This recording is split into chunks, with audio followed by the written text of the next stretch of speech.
Now, there's no point doing lots of things if you're not doing the right stuff. We actually want the seller to say no to us. If you're running at 100 miles an hour, it doesn't help if you're running in the wrong direction. 1 in 3 sales fall through. So even if a property is sold to someone else, we should still follow up. And guess what? They only do it once. So on all 3 counts, they're not going to get results. You want your friends, your contacts, your work associates to know that you are investing in property as well as whatever you do in your life. Hello and welcome to the Property Magic Podcast. In this episode, I want to start by asking you a question. And that is, do you feel like you are wasting your time with your property investing? Are you struggling to get the results you're trying to achieve? Does it feel it's all too much hard work? Well, the reality is, unfortunately, most people who are trying to invest in property are wasting their time. And that's because they're not doing the right stuff. They might have the right motivation, the right desire, but they're not doing the right stuff. And so in this episode of the Property Magic Podcast, I'm going to share with you what do I mean by the right stuff. And I'm also going to start by sharing the massive success formula, which includes the right stuff as one of the elements. Now, this was shared with me by one of my early coaches. I had a business coach who was helping me grow the Property Investors Network. A guy called Andy Gwynn, is a good friend of mine, and he shared this formula. So get ready to write this down. You might be driving or in the gym. You might want to go back and listen to this again and write this formula down. Because all of my most successful students on the Mastermind program, this is what they do, and that's why they get great results. So listen very carefully. The massive success formula is as follows. First of all, you need to take massive action. So MA, massive action, times the right stuff, RS, and I'll go into more details about that in this podcast, times consistency. So if you take massive action times the right stuff times consistency, you will get massive results. Now let's look at each of these components in turn. First of all, massive action. If you want to achieve anything, you've got to put the time and effort into it. And the thing I love about property investing is you get to work once and get paid forever. Because yes, we have to put time and effort in upfront in order to acquire those properties. Once we've done that work, we can give the property to someone else to manage, and we just get the passive income coming in month after month from the rental income and also benefit from the long-term capital growth. So yes, we have to take action. We have to put a lot of effort in, but believe me, it's absolutely worth it. Now, there's no point doing lots of things if you're not doing the right stuff. If you're running at 100 miles an hour, it doesn't help if you're running in the wrong direction. So what I really want to focus on in this podcast is what is the right stuff? And quite simply, there are 5 steps you need to follow to be doing the right stuff. So first of all, you need to be finding or attracting motivated sellers. Now, I've talked a lot about this. If you've read my book, Property Magic, you should understand all about motivated sellers. It's amazing how many people are still speaking to sellers who are not motivated. The reason we spoke to motivated sellers is because they're more flexible on the price and or the terms of their sale. So these are people who maybe they don't have much time. They've got to sell this property quickly, or maybe the property will be on the market for a long time and they weren't very motivated at first, but as time's gone on and they're not selling the property, or maybe they've sold it and the sale has fallen through, maybe several times, they're becoming more and more motivated, worried they're never going to get rid of this property problem.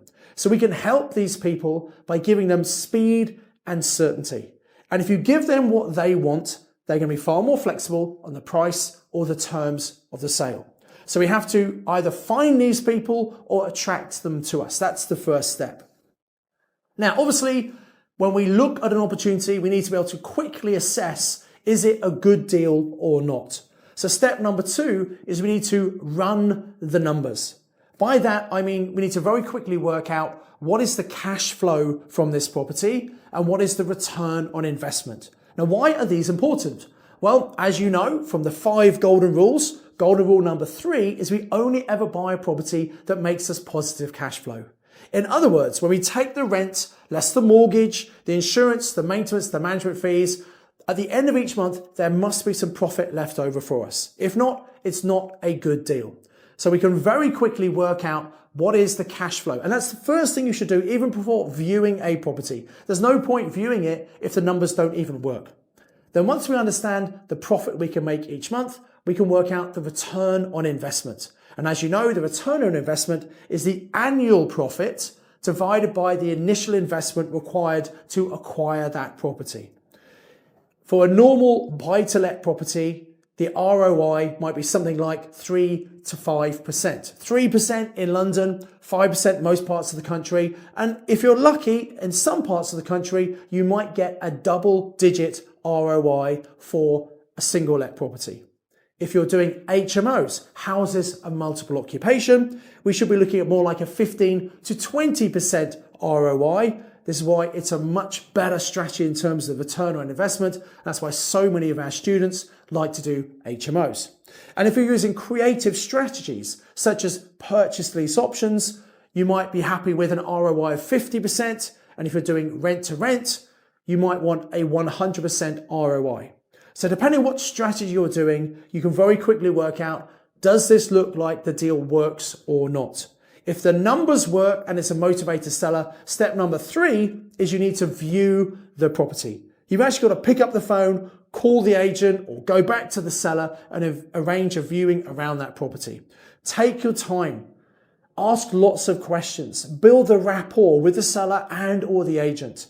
And ask the questions that most investors wouldn't normally ask. In fact, there's an episode of the Property Magic podcast, episode number 37, which is the 22 questions to ask sellers. I highly recommend you go back and look for that. 22 questions to ask motivated sellers. It's episode number 37, and that will really help you when speaking to sellers. Once you've viewed the property, step number 4 is you need to make an offer. Now, I believe you should offer on every single property that you have viewed. Do you want to buy every property? No, of course you don't want to buy every property, but I want you to make an offer on every single property. Now, a couple of things about making offers. First of all, we actually want the seller to say no to us. Now that might seem a little bit strange because surely if we want to buy property, they have to say yes. Well, not at first. We want them to say no. Because think about it, if you make an offer and they accept it straight away, what does it mean? It means you probably paid too much. So in fact, we want them to reject our offer. We then go back to them and say, okay, that didn't work. What would work for you? And get them to counter offer us. And very often just going up a couple of £1,000s might secure the deal. So we want them to say no. And with that in mind, we should make an offer on every single property. Now, the amount you offer will vary according to how much you want the property. If it's a property you really want, work out what you can afford to pay, maybe take 10% off that and put the offer in.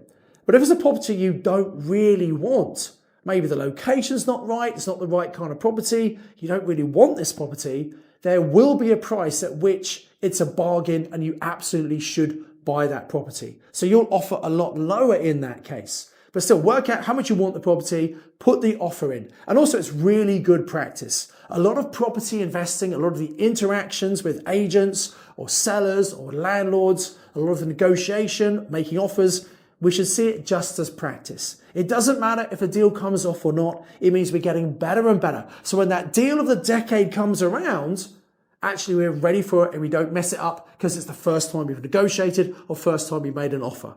So look at all of this as practice. Now, understand that you're going to get most offers rejected, and that's what we want. So step number 5, and this is a very important step that most people completely fail to do, is follow up. Follow up. Because we know most sellers are going to say no. We know that people become more motivated with time. Most amateur investors, they'll make an offer, they'll get a no, they'll think, oh, they're not interested, let me go and look for the next opportunity. Whereas because sellers become more motivated, and in the UK, 1 in 3 sales fall through. So even if a property is sold to someone else, we should still follow up. Because at the point that that sale falls through, and 1 in 3 do, that seller's going to be very motivated to get a solution. So every month we need a system in place to follow up to make sure we're speaking to all the sellers and agents of all the properties we look at. Just in case they become more motivated, and suddenly it's an opportunity for us to help them to solve their problem, and we get a great deal out of it. So that is the right stuff. First of all, find and attract motivated sellers. Secondly, learn how to run the numbers to quickly assess, is it a good deal or not? 3, go and view the property. Build a rapport with the seller and the agent. Number 4, make an offer on every single property. And number 5, make sure we follow up. That is the right stuff. That is what you should be doing. And when people come on my year-long property mastermind program, that's what we actually help them do to put into place to make sure they're doing the right stuff.